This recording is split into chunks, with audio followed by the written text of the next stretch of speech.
The mining facility on Kepler 442b stretched across the barren landscape like a metallic parasite, its towers piercing the orange sky. Deep within its bowels, in a cell barely large enough for a human to stand upright, Zara pressed her scaled back against the cold metal wall. Her azure skin had lost much of its natural luminescence during the 3 cycles she'd been trapped here, and the neural collar around her neck pulsed with a dull red light that matched the constant ache in her skull. The hegemony guards called her species the Luminari, though they spoke the name like a curse. Once, her people had been renowned across the galaxy for their ability to manipulate light itself, bending photons to their will, creating illusions that could fool entire fleets, or focusing starlight into weapons that could cut through the strongest alloys.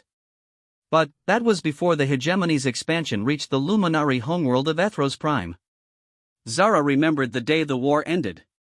The surrender had come not through military defeat, but through betrayal. High Counselor Vexus had sold out their defensive positions in exchange for a governorship under hegemony rule. Within hours, neural collars were clamped around every Luminari neck, devices that not only suppressed their light manipulation abilities but also caused excruciating pain whenever they attempted to use their natural gifts.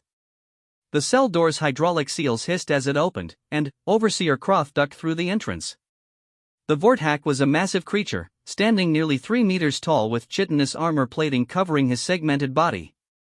His forearms ended in claws that could shred steel, and his compound eyes reflected the dim light like black mirrors. Behind him shuffled 2 smaller hegemony soldiers, their weapons trained on Zara despite her weakened state. "Time for your shift, Lightbender," Crotha's voice resonated through multiple vocal chambers, creating an unsettling harmonic effect. "The quantum crystals won't mind themselves." Zara forced herself to stand, her legs shaking from malnutrition and the collar's constant neural interference. The hegemony had discovered that Luminari possessed an innate ability to sense quantum fluctuations, making them perfect for locating the rare crystals that powered their war machines. It was a cruel irony that her people's gifts, once used to create beauty and defend their world, were now exploited to fuel the very empire that had enslaved them. The journey to the mining tunnels took 15 minutes through corridors lined with other cells. Zara caught glimpses of her fellow prisoners, Luminari like herself, but also representatives of a dozen other conquered species. There were the crystalline resonants whose songs could shatter mountains, the shapeshifting Umbrans who could become living shadows, and the telepathic mindseers who once served as galactic diplomats. All of them wore neural collars, all of them reduced to mere tools in the hegemony's industrial complex. The mining cavern was a cathedral of suffering. Hundreds of beings worked in the dim light, their movements monitored by floating surveillance drones and heavily armed guards. The quantum crystals grew in irregular formations along the cavern walls, pulsing with an inner light that seemed to mock the collared slaves who harvested them. Each crystal was worth more than most planets' annual output, yet the beings who extracted them were fed barely enough to survive. Zara was assigned to Section 7, the deepest part of the mine where the largest crystals grew.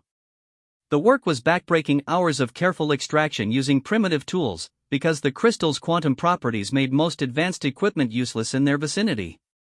One wrong move could cause a cascade failure that would collapse the entire tunnel, but the hegemony considered their slaves expendable. For every worker who died, 10 more could be brought from the conquered worlds. As she knelt beside a particularly large crystal formation, Zara felt a familiar presence. Yala, a fellow Luminari who had become like a sister during their imprisonment, worked quietly beside her. The older woman's once brilliant silver hair had turned gray, and deep lines marked her face where youth and hope had once resided.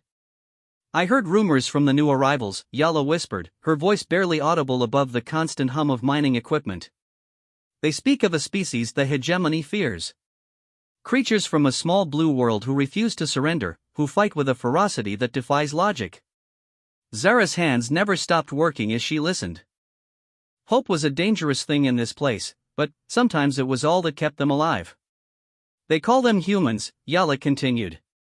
"The guards curse their name. Apparently, they've been causing significant problems for expansion fleets in the outer spiral arms." A warning klaxon suddenly echoed through the cavern, and all work ceased. Overseer Crotha's voice boomed over the communication system, "Attention all units. Long-range sensors have detected an unidentified vessel approaching the system. All defensive stations to high alert.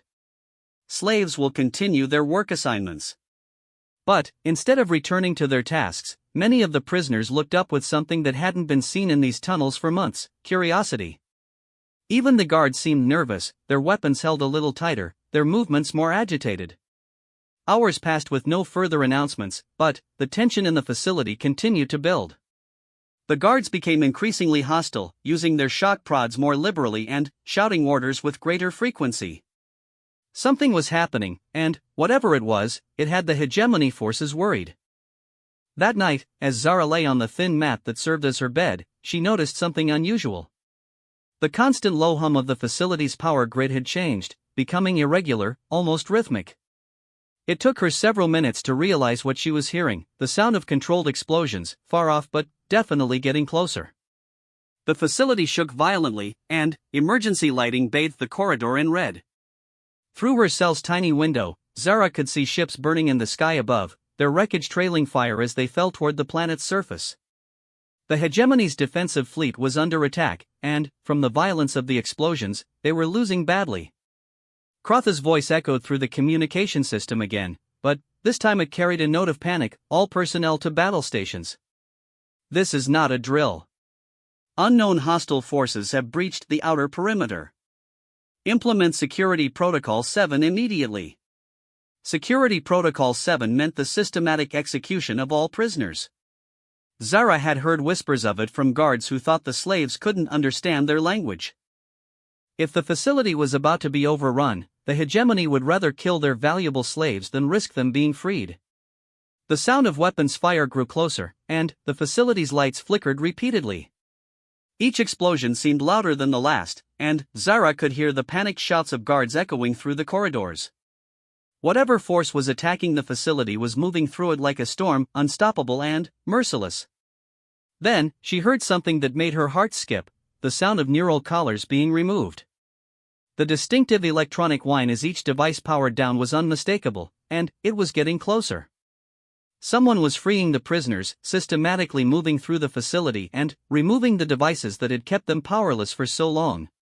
The explosions reached their level, and Zara's cell door suddenly exploded inward, the metal twisted and smoking. Through the smoke and debris stepped a figure unlike anything she had ever seen. The being was bipedal like herself, but shorter and stockier than a luminari. Its skin was a pale pink-brown color, and it was covered in strange materials that seemed to be both armor and clothing. Most striking were its eyes, small, round, and a brilliant blue that seemed to hold depths of determination and intelligence that made Zara catch her breath. "Well, hello there," the creature said in heavily accented galactic standard, its voice carrying a warmth that Zara hadn't heard in years. "Sorry about the door. I'm not really good with the subtle approach." The being approached cautiously, its hands raised to show it meant no harm. In one hand it carried a device that looked like a key, while the other held a weapon that was still smoking from recent use. "My name is Marcus Chen, and I'm here to get you out. All of you." The human's eyes focused on her neural collar, and his expression hardened with anger. "Nobody deserves to wear one of those things." As he reached toward her neck with the key-like device, Zara found her voice for the first time in months. "Why? Why are you helping us?" Marcus paused in his work, meeting her eyes directly. "Because it's the right thing to do. And because nobody gets to treat people like property. Not on my watch." The collar clicked open and fell to the floor, and, for the first time in 3 cycles, Zara felt the neural pathways to her abilities clear. Light began to emanate from her skin, soft at first, then growing stronger as her natural bioluminescence returned. The feeling was indescribable, like taking a deep breath after nearly drowning, like seeing color after years of blindness. "There we go," Marcus said with satisfaction. "Much better. Now, can you walk? We've got a lot more people to free, and I could use some help from someone who knows the layout of this place." Zara stood on shaking legs, feeling strength return to her body as her abilities reawakened. Around them, the sound of battle continued, but she could also hear something else: the voices of freed prisoners, raised not in despair but in joy and determination. "I can do more than walk," she said, allowing her natural luminescence to flare brightly, driving back the shadows that had seemed so permanent in this place of suffering. "I can fight." Marcus grinned, and, in that expression, Zara saw something that made her believe: for the first time in years, that freedom was not just a dream. That's what I was hoping you'd say. Marcus Chen moved through the mining facility like a force of nature, and Zara found herself struggling to keep up despite her returning strength. The human's tactical awareness was extraordinary. He seemed to know exactly where to go, which corridors to avoid, and when to strike. Behind them, a growing crowd of freed prisoners followed, each newly liberated being adding their unique abilities to what was rapidly becoming a full-scale revolt. How did you know about this place? Zara asked as they paused at a junction, Marcus checking his handheld scanner for guard positions. Intelligence gathering, he replied tersely, then seemed to realize how cold that sounded. Sorry. Long story short, we've been tracking hegemony slave operations for months. This facility kept showing up in intercepted communications as a high-value target. When we realized what was happening here, well. He gestured to the chaos around them. Let's just say nobody back home was okay with leaving you folks to rot. The scanner beeped softly, and Marcus frowned at the display. Looks like they're massing forces in the main processing center. Probably trying to implement that execution protocol we intercepted. His blue eyes met Zara's. How many prisoners are held in that section? At least 300, Zara replied, her bioluminescence flickering with emotion. Mostly Luminari, but also resonance and several Umbran families. Then, that's where we're going next. Marcus checked his weapon, a compact device that seemed to fire concentrated energy bolts. I hope you're ready for a real fight, because they're not going to give up those prisoners without one. As they moved deeper into the facility, Zara began to understand why the hegemony feared humans. Marcus didn't just fight, he adapted, improvised, and overcame obstacles with a creativity that bordered on the miraculous. When they encountered a sealed blast door, he didn't waste time trying to hack it. Instead, he had one of the freed resonance sing a specific frequency that shattered the locking mechanism. When hegemony drones blocked their path, he used reflective surfaces to redirect Zara's focused light into devastating laser attacks. But it wasn't just his tactical brilliance that impressed her. It was his absolute refusal to leave anyone behind. When they found a group of wounded prisoners who couldn't walk, Marcus didn't hesitate to organize stretcher teams from the freed slaves. When a young Luminari child became separated from her parents in the chaos, he personally carried her through 3 firefights until they were reunited. This doesn't make sense, muttered Kex, one of the freed Umbrans who could shift between solid and shadow form. Humans gain nothing from this operation. Your species isn't even allied with any of ours. Why risk your lives for strangers? Marcus paused in applying medical treatment to a wounded resonant. You know, I get asked that question a lot. The thing is, it doesn't matter if we're allies or strangers. It doesn't matter what species you are or where you come from. What matters is that everyone deserves to be free. The Umbran's shape flickered uncertainly. But surely your people expect some form of compensation? Mining rights? Territory? Military alliance? Nope. Marcus finished bandaging the resonance injuries and helped her to her feet. The only thing we expect is that when you're free, you don't turn around and do the same thing to someone else. Freedom isn't a transaction, it's a right. Zara felt something shift inside her as she listened to this exchange. In all her years studying galactic civilizations, she had never encountered a species that fought purely for principle. Most wars were about resources, territory, or survival. But these humans seemed genuinely motivated by nothing more than the belief that slavery was wrong. They reached the main processing center just as the execution protocol began. Through the reinforced windows, they could see hundreds of prisoners lined up while hegemony guards prepared their weapons. Overseer Croth stood on a raised platform, his forearms gesturing dramatically as he addressed his troops in the clicking, chittering language of the Vorthak. They're about to begin the executions, Zara whispered, her light flickering with distress.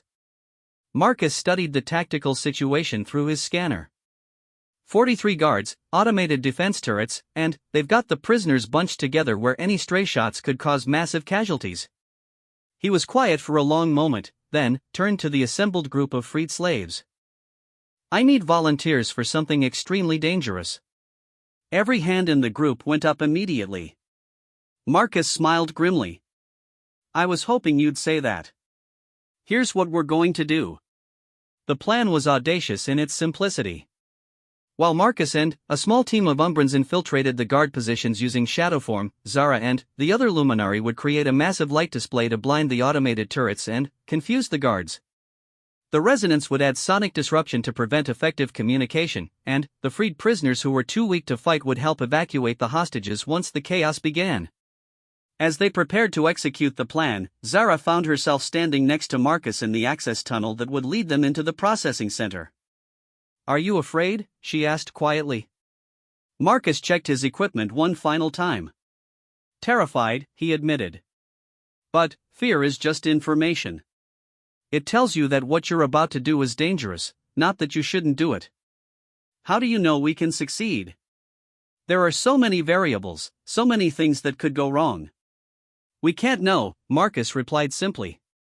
"But we know what happens if we don't try. And that's not acceptable." At his signal, the assault began. Zara had never used her abilities for combat before, but fury and determination guided her as she focused every photon in the chamber into blinding, searing light. The automated turrets immediately shut down their targeting systems, unable to function in the overwhelming brilliance. Guards stumbled blindly, their visual organs overloaded by the intensity. The resonance song rose above the chaos, a haunting melody that vibrated through the facility's structure and scrambled electronic communications. Guard units found themselves unable to coordinate, their orders lost in the sonic interference. Meanwhile, the Umbrans flowed like living darkness between the light, materializing behind guard positions to deliver precise strikes before dissolving back into shadow. They moved with Marcus at their center, the humans somehow keeping track of every friendly position even in the midst of the chaos. But the hegemony forces weren't defenseless. Croth roared orders in multiple languages, and his guards began firing blindly into the crowd of prisoners. Several beings fell, crying out in pain, and Zara felt her concentration waver as anger overwhelmed her tactical thinking. "Focus!" Marcus's voice cut through the noise. "Controlled bursts. Don't let emotion override precision." His words centered her, and Zara refined her light manipulation, creating targeted beams that disabled weapons without blinding her own allies. Around her, the other luminari followed her example, their combined efforts creating a web of coherent light that systematically dismantled the hegemony's defensive capabilities. The battle turned when Marcus reached Overseer Croth. The massive Vorthack was a formidable opponent, his natural armor deflecting the human's energy weapon and his forearms creating a whirlwind of deadly claws. But Marcus didn't fight like any warrior Zara had ever seen. He was patient, observant, looking for patterns and weaknesses rather than relying on brute force. When Croth overextended during a particularly aggressive attack, Marcus slipped inside his guard and attached some kind of device to the overseer's back. The Vorthack spun around, trying to reach the object, but it was already too late. The device emitted a high-pitched whine, then exploded with enough force to crack Croth's armor plating and send him crashing to the ground. "Neural disruptor," Marcus explained to Zara as they secured the area. "Non-lethal, but it'll keep him unconscious for several hours. We're not here to commit genocide, just to stop the abuse." The processing center was quickly secured, and the execution was prevented with minutes to spare. As the newly freed prisoners were led to safety, Zara noticed something remarkable happening. Despite being former enemies of the hegemony, many of the guards were being treated with medical attention rather than summary execution. Some of the younger guards, clearly conscripts from conquered worlds, were even being offered the chance to remove their neural collars and join the rebellion. "You don't seek revenge," Zara observed as she watched Marcus personally tend to a wounded hegemony soldier. "Revenge doesn't solve anything," he replied, carefully bandaging the soldier's injuries. "It just creates more enemies.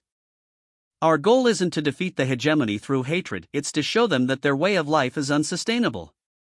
As they prepared to move to the next objective, Zara felt a shift in how she viewed not just the conflict, but the nature of civilization itself.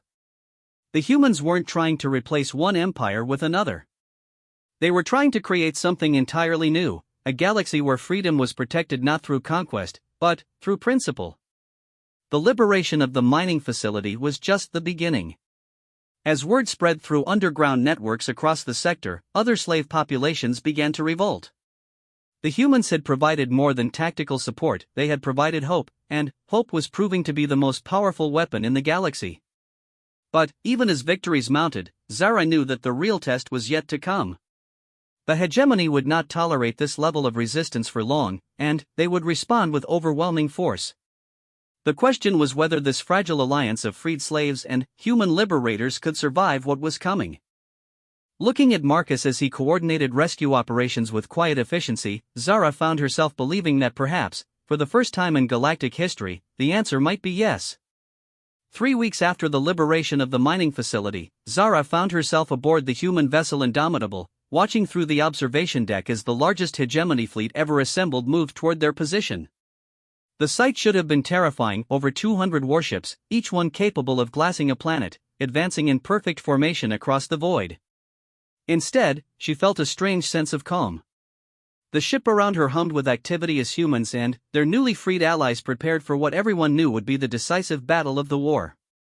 The hegemony had finally decided that the slave revolts posed enough threat to warrant the deployment of their primary battle fleet, commanded by High Admiral Vexus himself, the same luminary who had betrayed their homeworld years ago.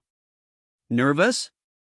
Marcus asked, joining her at the observation window. The human looked tired. 3 weeks of constant operations had taken their toll, but his eyes still held that same determined spark that had first given her hope in that terrible cell. "I should be," Zara replied, watching the enemy fleets approach. "By all logic, we should be terrified. They outnumber us 50 to 1, their ships are larger and more heavily armed, and they have the experience of conquering half the galaxy." "But?" Marcus prompted. "But, I've seen what humans can do when they decide something is unacceptable." She turned to face him directly.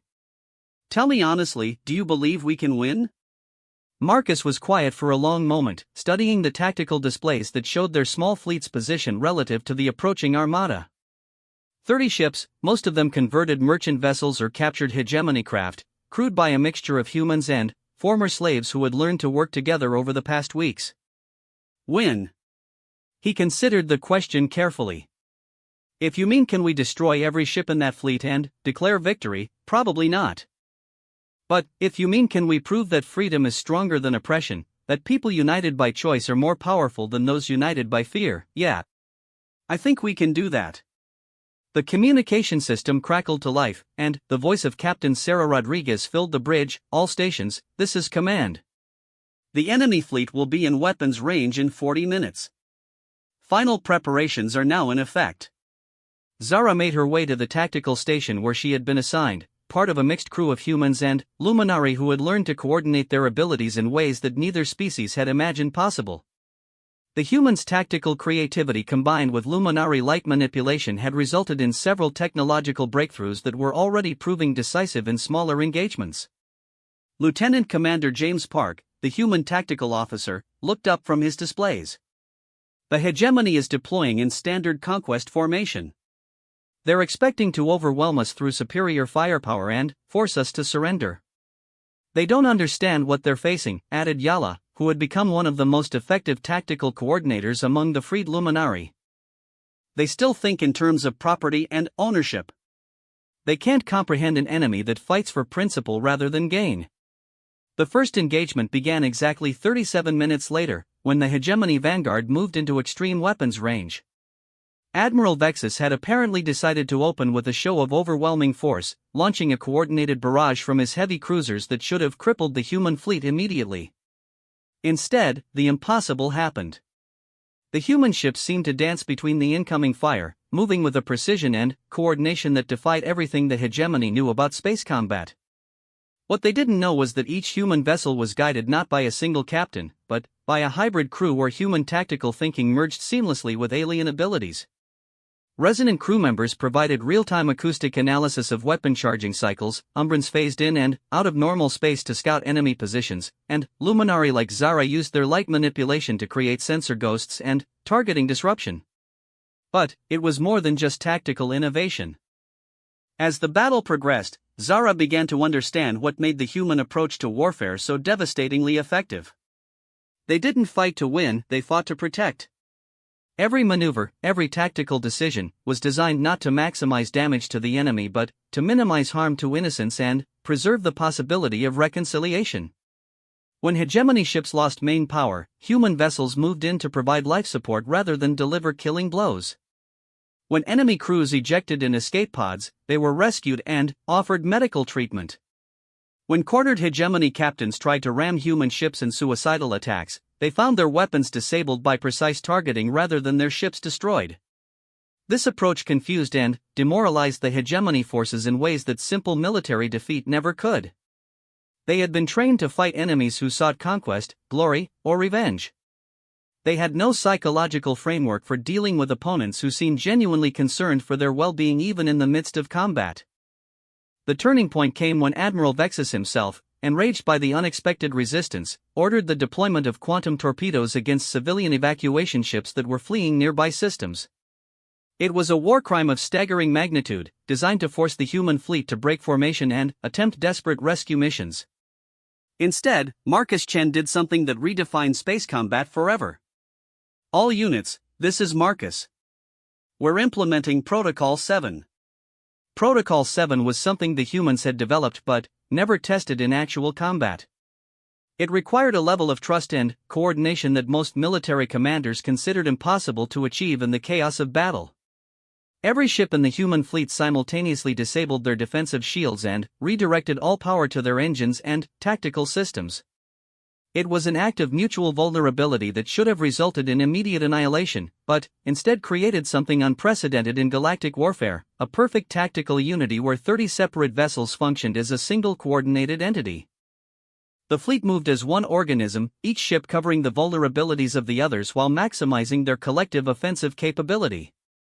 Luminary light manipulation created a web of sensor confusion that made accurate targeting impossible for the hegemony forces, while resonant harmonics interfered with their communication and fire control systems.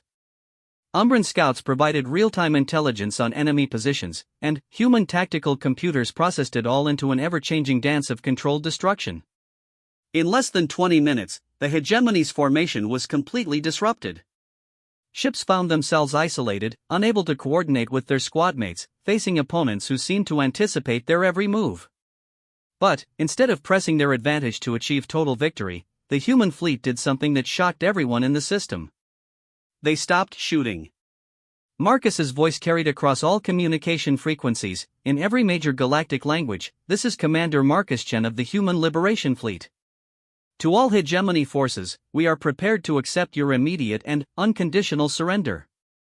Lay down your weapons, power down your shields, and prepare to be boarded. You will be treated with dignity and respect. Those who wish to return to their homeworlds will be repatriated. Those who wish to join our cause will be welcomed. Those who have committed war crimes will face justice, but they will receive fair trials and humane treatment. The silence that followed lasted nearly a full minute. Then, one by one, hegemony ships began to power down their weapons. Some tried to maintain their positions, but when they saw their fellow vessels surrendering without facing destruction, they too chose to stand down. The last ship to surrender was Admiral Vexus's flagship. The aging luminary finally opened a communication channel, his once proud voice now hollow with defeat. Why? You had us beaten. You could have destroyed the entire fleet, eliminated the hegemony's military power in this sector permanently. Instead, you offer mercy to your enemies. I don't understand. Marcus's response was simple and devastating in its sincerity, because the moment we become like our enemies, we lose everything worth fighting for. We don't want to rule the galaxy, Admiral. We want to free it. In the weeks that followed, the effects of what became known as the Battle of Kepler 442 rippled across the galaxy. The hegemony's grip on their slave populations collapsed as world after world rose in revolt, inspired by the example of beings who had chosen freedom over safety and principle over pragmatism. Many hegemony commanders, faced with enemies who offered genuine mercy rather than simply a change of masters, chose to switch sides rather than continue fighting. Admiral Vexus himself became one of the most effective advocates for the new alliance, using his knowledge of hegemony tactics and his genuine remorse for his past actions to help liberate the remaining slave worlds with minimal bloodshed. As Zara stood once again on the observation deck of the Indomitable, now looking out at a fleet composed of dozens of species working together as equals, she reflected on how completely her understanding of the universe had changed. The humans had done more than defeat the hegemony, they had proven that a civilization based on freedom and mutual respect was not only possible but more powerful than any empire built on fear and oppression. So what happens now? She asked Marcus, who had joined her to watch the construction of the new orbital stations that would serve as bases for the expanding liberation efforts. Now we keep going, he replied simply. There are still slaves out there, still people who need help, still corners of the galaxy where might makes right.